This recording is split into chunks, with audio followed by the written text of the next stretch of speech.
La estrategia política norteamericana sigue atravesando líneas rojas que se entendía no se debían pasar si se buscaba mantener un mundo subyugado a Washington bajo la apariencia de una política internacional liberal. Pero Trump no solo está atravesando todas las líneas rojas, sino que lo hace por la mitad, con el mayor descaro, con todas las ganas posibles. Muchos partidarios de Trump en MAGA aún piensan que esto va de un plan a medio plazo donde todo sale mal y se descontrola, para que al final todo se una y salga todo bien.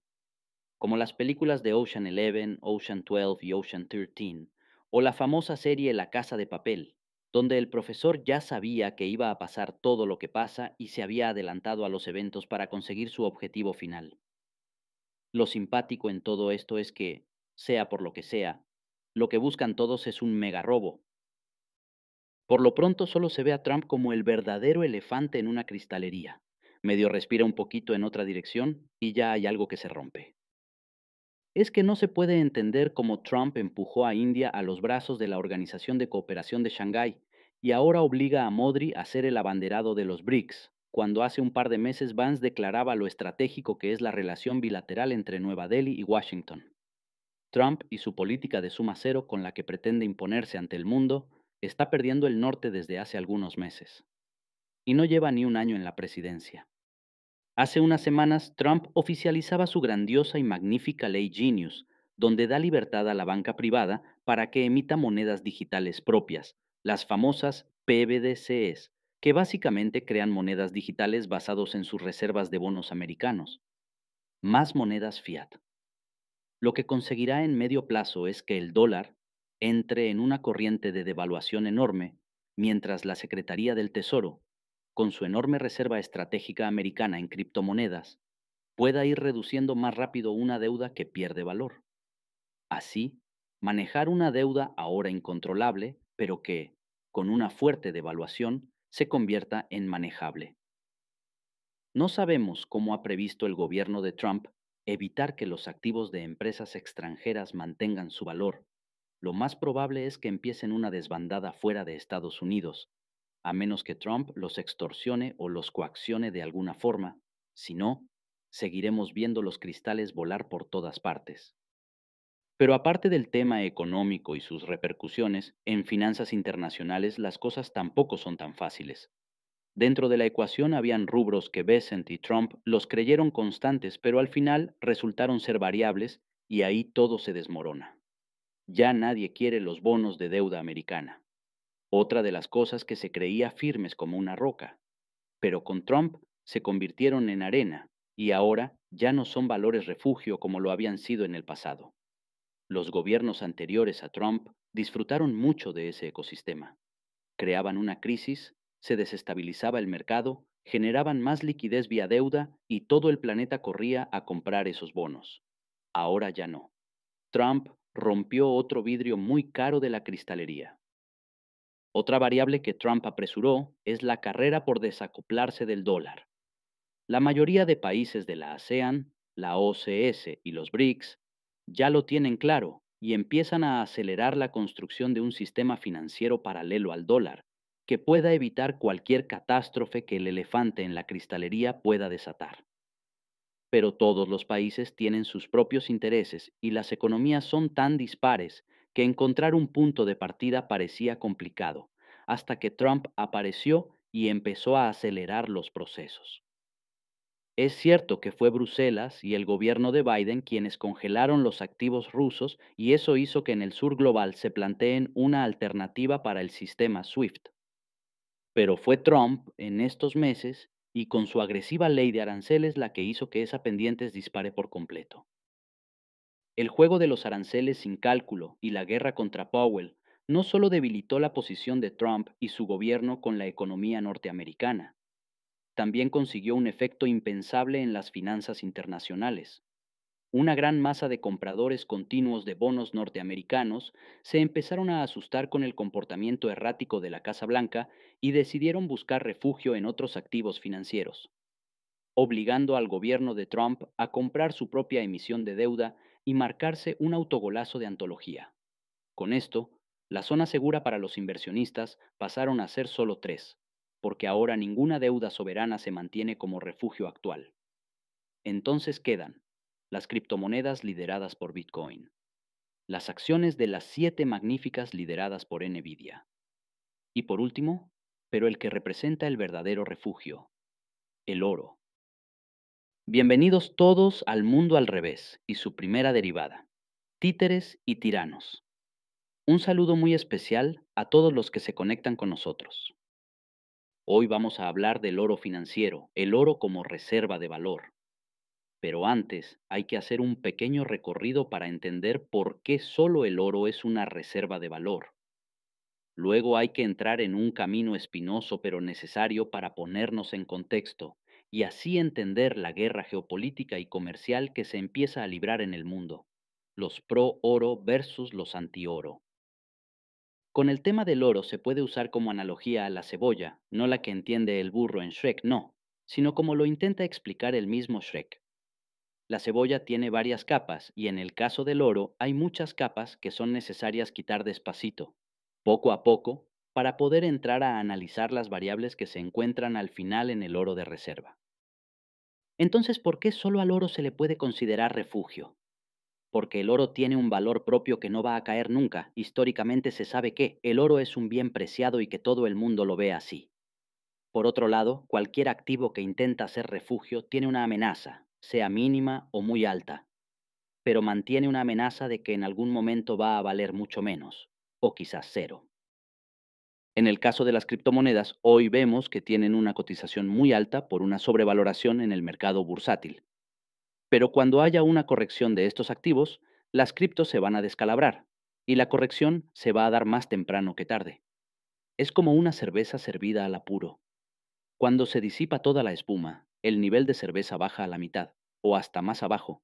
¿Dónde se encuentra el activo subyacente de las cripto? ¿Cuál es el verdadero valor de las cripto? Es muy complejo entender la fuerza de este activo. Peor pensarlo como refugio. La ventaja de las criptomonedas es que tienen límite, su minería no será eterna, y eso hace que tenga un valor muy alto con respecto de su precio nominal. Eso le puede fortalecer en el futuro, porque esa sensación de escasez es una de las tantas variables que hacen que el precio del oro se mantenga al alza. La primera desventaja de las criptomonedas es que tiene a la tecnología en su contra.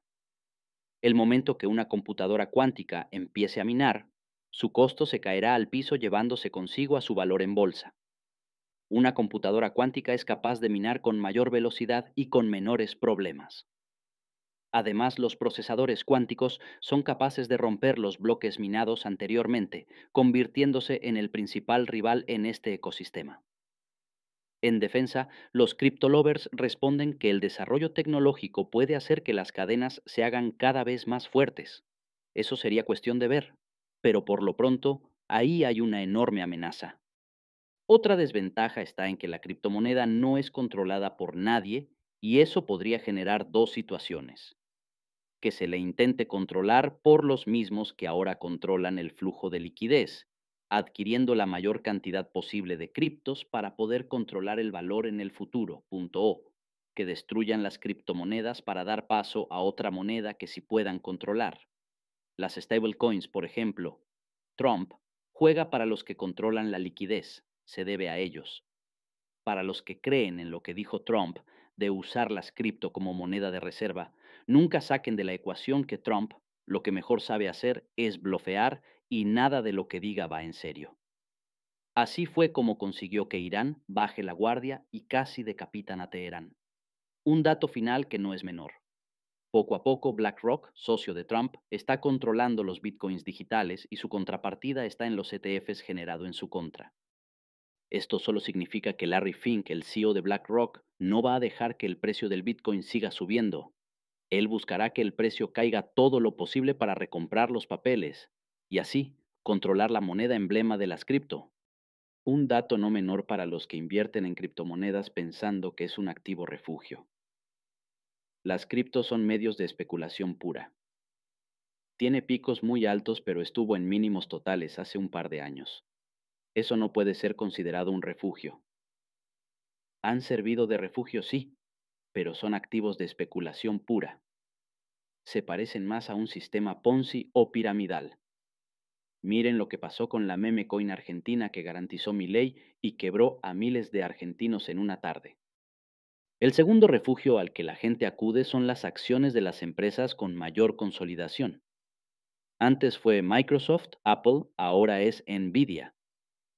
Su amenaza es el sobredesarrollo tecnológico chino y la enorme brecha que año a año agranda con Estados Unidos. Esto ha conseguido que las acciones de las siete magníficas empiecen a contraerse. Sus competidores chinos, con mayor tecnología, se están imponiendo en Asia, y será cuestión de corto tiempo para que los superen en el resto del mundo, a menos que Washington intervenga y alargue la caída, o Trump intervenga y la acelere por completo. Imaginemos ese elefante dándose la vuelta entera en la cristalería, sin medir consecuencias. El único refugio verdadero que se mantiene es el oro, que ha sido una reserva de valor histórica en el desarrollo de la humanidad, pero le han salido enemigos últimamente que se ha convertido en un tema muy complejo.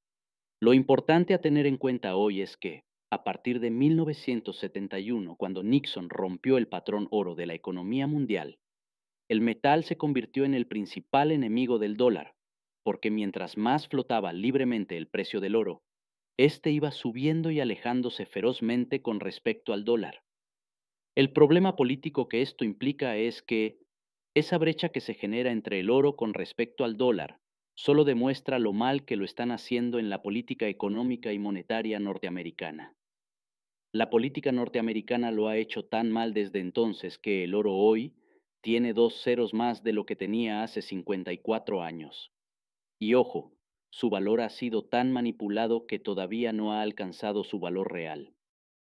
Ha sido tan intervenido los últimos 50 años que si se logra sacudir de esa mano misteriosa, que no es la mano invisible de Keynes por si acaso, pero si el oro se logra escapar de la manipulación a la que está siendo sometida, el oro podría estar tranquilamente 4 o hasta 6 veces el valor actual. De esa mano misteriosa hablaremos en el siguiente video, porque es necesario entender por qué aparece y por qué se mantiene, además de por qué va a ser un detonante muy fuerte contra la economía de Occidente en su conjunto. Un gran inversionista como Warren Buffett siempre dijo que a él no le interesaba tener en su portafolio de inversión el oro, porque el oro no generaba dinero per se. Y es cierto, el oro no genera dividendos ni produce productos que generen beneficios. Es por eso que los grandes inversionistas no buscan mucho al oro. Buffett sabía que controlando el 15% de una empresa, entraba en la junta directiva. Desde ahí podía controlar la toma de decisiones y así lo hacía. Compraba, controlaba, generaba, crecía y vendía. Eso no se puede hacer con el oro. Un especulador puede sacar mayores beneficios en la bolsa de lo que lo haría alguien que recurra al oro. Pero el oro no tiene bajadas fuertes en su movimiento, quizás un par de correcciones, pero siempre está al alza. Es por eso precisamente que el oro es un refugio para los que no buscan inversiones. Solo buscan protegerse contra el paso de los años, la inflación y el deterioro de la moneda. Hay que tener en cuenta que en la economía solo se mide la inflación, y si fuera por eso entonces el oro debería tener un valor de hasta $500 la onza. Pero la destrucción del valor de la moneda es otra variable subyacente que afecta a la economía, y es precisamente por eso que el dólar ha perdido más de dos ceros con relación al oro en los últimos 54 años. Esa variable es poco analizada porque afecta a los bancos que buscan que la gente deje sus ahorros con ellos bajo la promesa de proteger su dinero, pero no de proteger su valor, que es muy distinto, y los bancos lo saben muy bien. Todo esto solo sirve para conceptualizar que es el oro el verdadero activo refugio. Pero para entender al oro, vamos a ir desmenuzado desde lo más básico. Vamos a la siguiente capa de la cebolla. Primero hay que decir que la unidad del oro es la onza, pero no la onza convencional que todos conocemos y que transformamos en 28,35 gramos, no. En este caso se usa la onza Troy, que se calcula hoy en 31,1 gramos por onza. Esta medida aparece en la Baja Edad Media para el oro y la plata. Hoy se suma el paladio y el platino. En la Baja Edad Media, la ciudad francesa de Troya se convirtió en el mercado más importante de comercio de plata y oro. Fue aquí que para hacer más fácil el cálculo de la onza y más preciso su división, se creó una libra Troy de 5.760 granos de cebada que se dividía en 12 onzas de 480 granos cada una, a diferencia de otros pesos donde se calculaba la libra convencional como 7.000 granos y se dividía en 16 onzas de 437,5 granos de cebada. Esta medida Troy francesa fue llevada a Londres en el siglo XV, donde aparecerían las primeras pesas estándar para pesaje del oro y la plata. Cayendo en Londres este tipo de medida, es difícil pensar que no se iba a conservar ese sistema hasta el día de hoy, si cayó en manos de los conservadores más recalcitrantes. Para la siguiente capa debemos conocer que hay tres tipos de oro: el oro para la industria y tecnología, el oro para artesanía y el oro financiero. Tanto el oro artesanal como el industrial no son 100% puros porque estos, para su fin, no necesitan el máximo grado de pureza. Necesitan ser mezclados con otros metales para poder usarlos tanto en joyas como en conductores buscando resistencia, ductilidad, maleabilidad, etc. La pureza más alta del oro está cuantificada en 24 quilates, donde se garantiza un 99,99% de pureza. Para el oro industrial y artesanal se usa un 75% de pureza, 18 quilates, y hasta 14 quilates que mantiene un 58,33% de pureza. Todo depende del fin que se le va a dar al oro.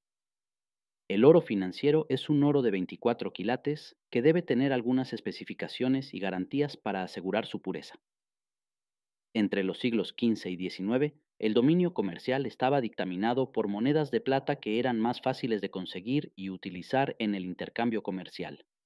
El ratio promedio entre los dos metales era de alrededor de una de oro por 20 de plata. Para el siglo XIX llegaron a poner uno de oro por 60 de plata y hubo momentos de una disparidad tan grande de uno por 120. Pero en la época del famoso real de A8, por ejemplo, la onza de oro se cambiaba por 15 de plata. El real de A8 fue una moneda española que se comerció desde el centro y norte de Europa, la península ibérica, el Mediterráneo, en la Nueva España y llegó a cruzar el Pacífico hasta China y la India. Todos comerciaban con esta moneda de plata avalada por el Imperio Católico Español. Pero el oro era el fin y el principio de todos los planes siniestros ejecutados por Reino Unido contra el Imperio Español. Londres usaba a los famosos piratas del Caribe, justo a los que están blanqueando en Disney, con las historias del personaje ficticio de Jack Sparrow, en Netflix con la serie infantil, Santiago de los Mares, entre muchos otros.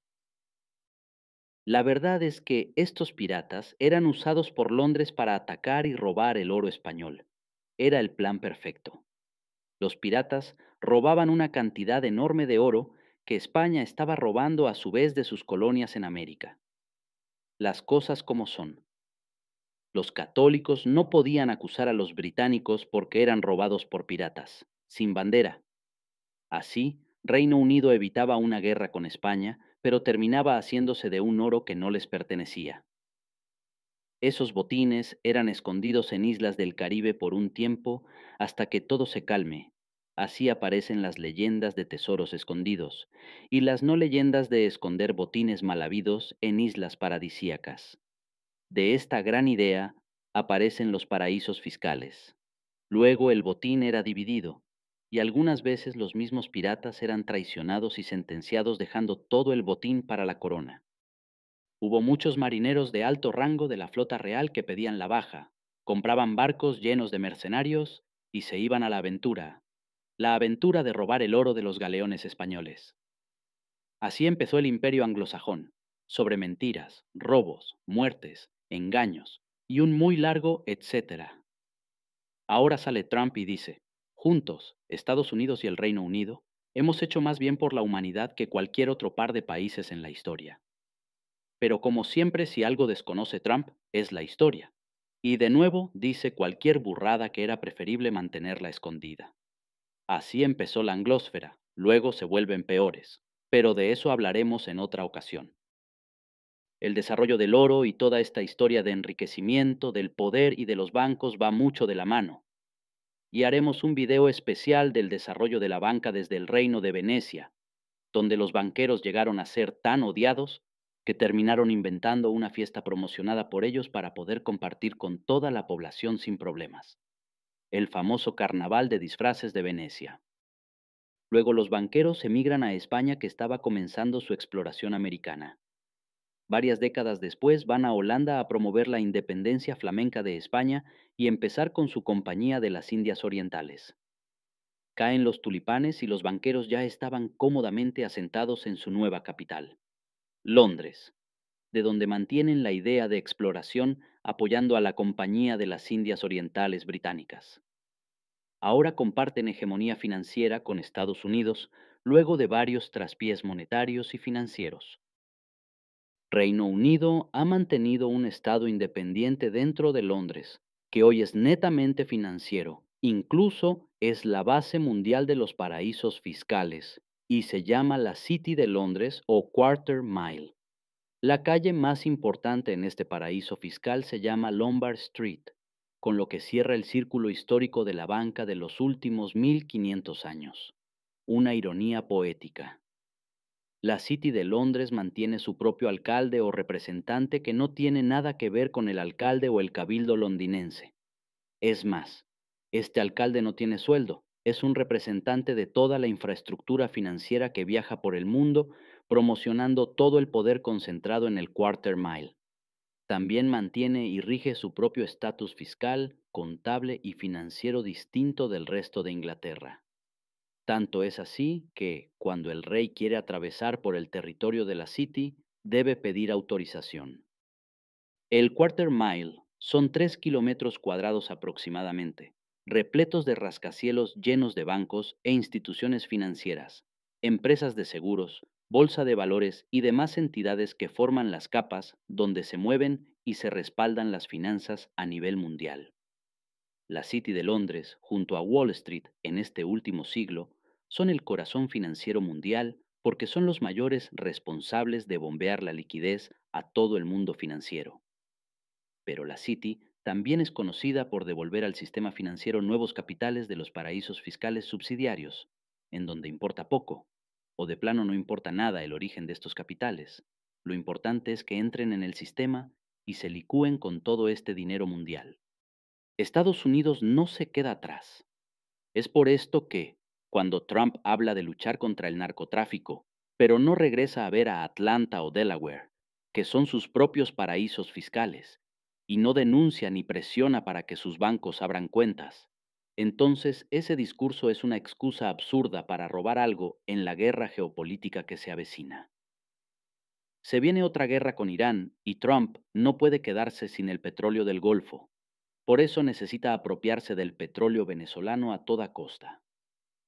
Trump puso en la noble tarea de conseguir nuevos recursos petroleros a un obtuso mental, un tipo de luces tan cortas como Marco Rubio, que es más excepcionalista que los mismos anglosajones. Rubio subestima al planeta entero incluso más de lo que subestima a sus propios ciudadanos.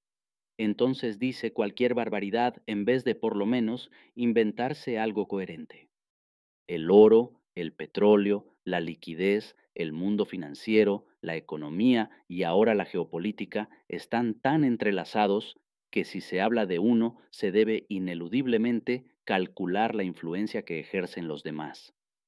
Para el próximo video vamos a analizar el patrón oro, los 3 momentos en que el oro ancló la política monetaria mundial y por qué se alejó tanto hasta que hoy es el principal antagonista del dólar. También hablaremos de por qué la City de Londres monopolizó el curso del precio y manejo del oro y por qué hoy ese monopolio se está viniendo abajo. Es otro de los factores importantes por lo que Londres y Washington en la época de Biden empujaban tanto a Europa hacia una guerra con Rusia, apelando a una carta que llevan siglos usando en Europa, la rusofobia. Otro tema espinoso, pero que lo vamos a topar en un par de videos después. Para los que han llegado hasta acá, solo nos queda agradecerles, y si el video les ha gustado y piensan que les puede ser de utilidad, pedirles que se suscriban al canal y nos apoyen con el pulgar arriba. Besos y abrazos a discreción para todos. Hasta la próxima.